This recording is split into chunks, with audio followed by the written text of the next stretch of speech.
Okay guys, so I was in the cinema last night and I saw Thor Ragnarok. And before we get off with this review, I want to tell you that I don't remember having anticipated any movie so much in recent times. I mean, this has been the movie that I've been looking forward to. I mean, Star Wars is great. It's going to be great. I mean, Justice League is going to be great. I looked forward to the Spider-Man movie earlier this year and all that kind of stuff. But this movie, drawing from Planet Hulk and some of Walt Simonson's Thor and all of these crazy things. Actually, it drew from a lot of different material from what I thought it was going to draw its inspiration from. But that's a completely different story because I don't want to spoil anything in this video. So I just want to let you know that my opinion might be a little bit askew right now because I just watched the movie last night and I don't remember having this high expectations to any movie ever. So remember that during the review. The second thing that I just want to mention is my apologies for the way that I look right now. I'm a little bit under the weather and yeah, you can probably tell. So with that out of the way, let's get into Thor Ragnarok. So what is Thor Ragnarok about in this case? Ragnarok has been interpreted in a number of ways over the years. Some say it's the destruction of the universe, which doesn't really make any sense because the Vikings didn't have any notion of an actual universe. So it's the notion of the destruction of the nine realms. Well, in this case, I really hope this is not a spoiler, but if you're afraid of this being a spoiler, please mute the video for 10 seconds while I say this, beginning now, that Ragnarok in this case is about the destruction of Asgard. So it's the destruction of Thor's home. There you go. If you're unmuting again, you're good to go. So that's what Ragnarok is in this case. So the bad guy, the villain in this movie is Hela, portrayed by Kate Blanchett, and I had heard some rumors that she was not actually that much in the movie. And I just want to clearly put out a trump right here and say, wrong! She's in there plenty. She is really one of the stronger Marvel villains that we've seen, which makes sense because if you've seen the trailer, again, if you haven't and you're trying not to get any spoilers, mute it again. Actually, I'm trying to do my best not to spoil anything here, but I mean, trailers in the first 10 minutes of the movie, it's free game to me. I mean, if you consider that spoilers, maybe you should watch this video. Sorry. So you can guess that with Loki being the strongest villain we've had in the Marvel Cinematic Universe so far, if he's gonna fight a villain, that villain's gonna have to be strong, and Hela is that strong.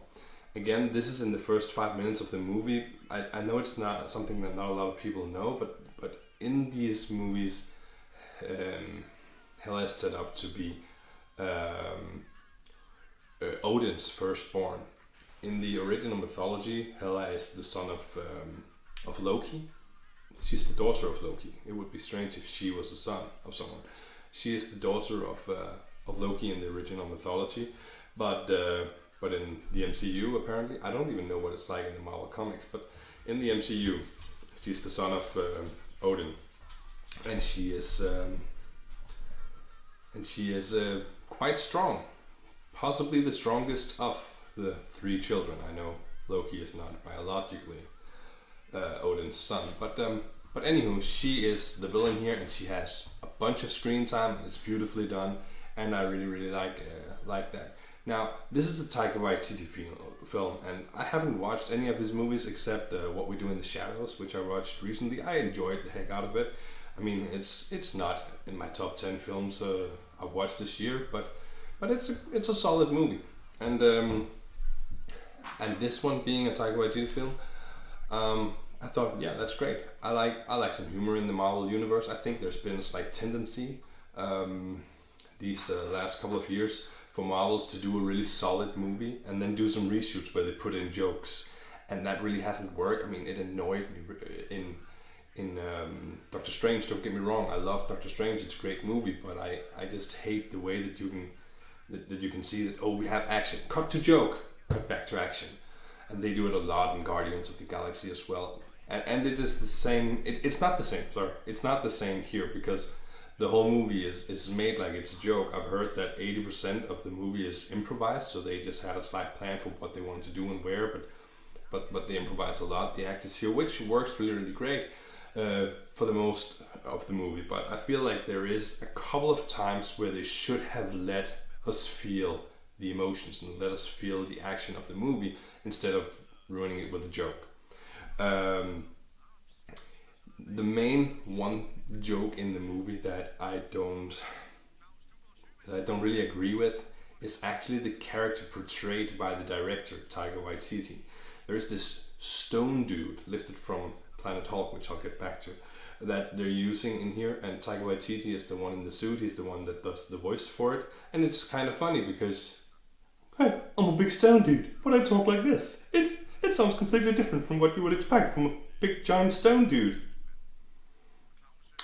I get the joke, and it's funny when you hear him speak to begin with, but he has a lot of dialogue in here, and as I was watching the movie, and I know this is just because I knew it was the director, a lot of people probably wouldn't notice, but because of this, I felt like, okay, when they made this movie, Taika Waititi has been encouraging his cast to improvise, and I love that he's actually put on a suit and improvised a lot himself just to get his cast to be comfortable with improvising in front of him and improvising with them. That's great, it really is. And playing the stupidest character in the movie, that's also great. But the thing is that the joke of a voice sounding like it belongs to someone else than the character, it doesn't work very well with a CGI or costume thing. I mean, it can work for a couple of seconds because it's a joke, but as a running joke that actually has a lot of time in the movie, I think it's kind of a shame. And it's not that they couldn't use the performance, it's not that the jokes or the lines that he has is bad or anything, but they could have just, turned up the bass a little, because he's a giant dude made out of rocks. You wouldn't want the Hulk to walk around like this. Oh, Hulk smash! It's a joke. It could be funny, in a cartoon in like 5 minutes. But I wanted this to be the biggest, most epic Marvel movie ever, and it could have been. But this is one of those minor things that takes you out of it.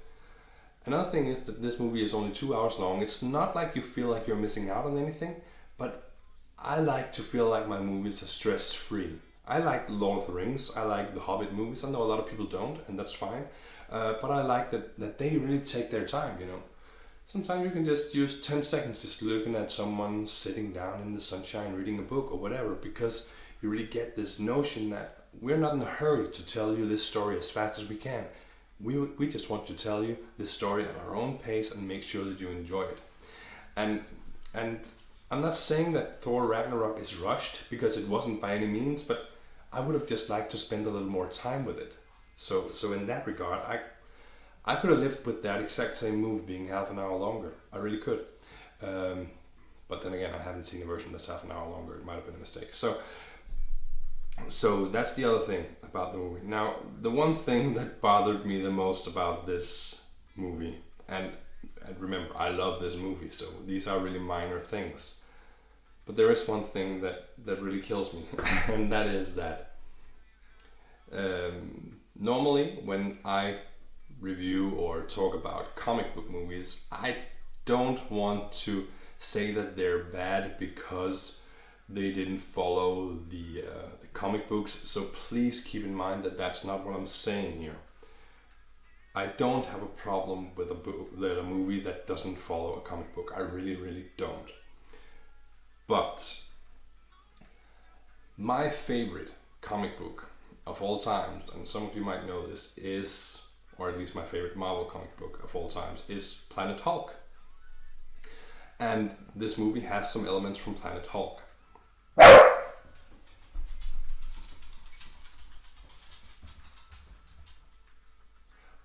But I'm sorry about that, my dog thought someone was here. No one is. Anyway, Planet Hulk has a lot of very emotional things in it. I don't want to spoil it because it's a great book and I would encourage everyone to read it. But it's basically about the Hulk landing on this planet called Sakaar. He's being forced to fight in an arena. when he and when he's there, there's two prophecies, and no one knows which one he'll fulfill, because basically everyone agrees that he is either the world breaker or the son of Sakaar, meaning the savior of their world. So he will either be their savior or their destruction. And it's really a heartfelt story. It's the best story in all of the Marvel universe, at least the part of it that I've read. So this movie basically takes away every chance of that book ever being a movie in the MCU, and that makes me a bit sad. That's nothing against this movie, because this movie shouldn't be Planet Hulk. It really shouldn't. I was hoping for it not to be, but the way that they use the material makes me feel like they're just mentioning, by the way, there's a great book called Planet Hulk. You should probably read it, but they don't give you a reason to, because all the parts of the story that makes Planet Hulk so great is kept out of the movie. Which it probably should, because it's not a movie about the Hulk. But it still makes me a bit sad that they kind of close it off, saying, yeah, that's not going to happen. And, you know, when they make trailers saying, oh, we're going to Sakaar and the Hulk is going to be there fighting in an arena. The comic book readers who read Planet Hulk and love it, like most of them do, they get the idea that, okay, so we're going to get some Planet Hulk in here. Well, the only part of Planet Hulk that we're getting in here is the Hulk fighting in an arena. And again, that's not my problem. The problem is that they're closing the door for doing more with the story later on. At least that's the way I feel. They can't do what they did in the book anymore, because of developments in the movie. I'm not spoiling too much. Why am I so obsessed with spoilers today? Anyway, Thor Ragnarok, solid movie. I got to see almost everything that I wanted to see. I wanted to see Hela be a badass. I got that. I wanted to see some character development for Loki. I got that. I wanted to see a braver and stronger Thor who finally learns something more and grows stronger and bolder. And I got that. So I really feel like I got everything that I wanted. I mean, with the bad guys in this movie, I have a hard time envisioning how they would make worse bad guys in Avengers Infinity War. When Thanos comes along, how are they going to make him feel more of a badass than Hela? But I guess we'll have to wait and see. I got to see the Fenris Wolf. I did not get to see the Midgard Serpent. That's not what it's called. Is it? You know what I mean. But I actually think that's a good thing, because I hope that holds the door open for another Thor movie down the line, where that could be utilized. So there's still a lot of things to do in the Thor universe. I mean, yeah, ending doesn't matter too much about this. Thor is a great character. This is a new direction they're taking him in, and I hope they want to do more with this direction, with this new version of Thor. I really hope that we get more of him. I know it's unlikely, since Kevin Feige seems to think there's a limit on 3 movies per franchise within the MCU, outside of course of the Avengers movies. But we haven't heard anything about an Iron Man 4 yet, and that would probably be announced before Thor 4.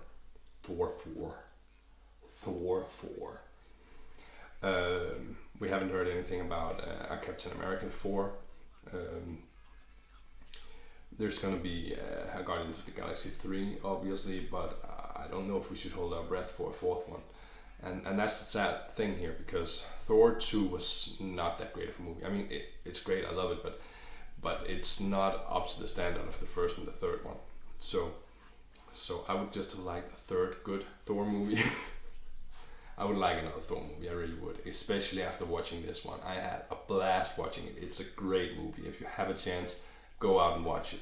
If you're a comic book reader, like I think most of the people who watch my channel are, then you shouldn't expect too much Planet Hulk in there. I was expecting a bit much of it, and that kind of let me down, but other than that, the movie is just great. I've heard some reviews saying that the movie is too funny. I mean, it is really funny, and they do have jokes throughout the movie, and I get where they're coming from. My dog is really scared right now. Baby! Yeah, here she is. Yeah. And I get where they're coming from, because Marvel has... it seems like both Marvel and DC right now thinks that the key to making a good comic book movie is to make it feel light and bright and funny, and that means to put jokes in there. But I mean, I don't feel these jokes in the newer DCEU movies or in the MCU movies as much as if you go back to like The Dark Knight. Who doesn't remember Bruce Wayne telling the bad guy who threw him out of the company in the end of the movie that didn't you get the memo? Basically throwing back in his face everything he said to him in the beginning of the movie. Now that's good humor, and it's humor that belongs in the movie because it's part of the story. These are just, don't you listen to Beyonce? Yeah, it's a funny notion that Doctor Strange might listen to Beyonce, but it also takes you out of the whole illusion of what Doctor Strange is. So, I mean, I don't completely agree with their humorous direction. I agree with the sentiment of having humor in the movies, but I don't agree with the actual jokes. They could have been different. So, yeah, that was a lot of thoughts about other things than Thor Ragnarok. To come back to it one more time, they do go a lot more into the lore in this movie. You see a lot of the characters that has only been mentioned or thought of before. They go back and talk about what happened in Asgard before all of the Asgard that we know now. They talk about the evil Odin of the past. So there is a lot of lore in here. And it's a great movie. There you see a lot of monsters, you see a lot of great visual effects, you have a ton of fun. I mean, there's not really a lot to complain about here. It really is a great movie. And I would say, had it not been for all of the jokes, and I could accept 9 out of 10 of the jokes, but had it not been for that extra 10 out of 10 jokes, I would have put this as my favorite comic book movie of the year. But because of some of these jokes, because some of these jokes get in the way of your emotional impact, I really want to spoil this right now. I'm going to do a spoiler review after I stop recording this one. You lose some of the emotional impact, and that's a shame. So all in all, a really, really great movie. Go watch it.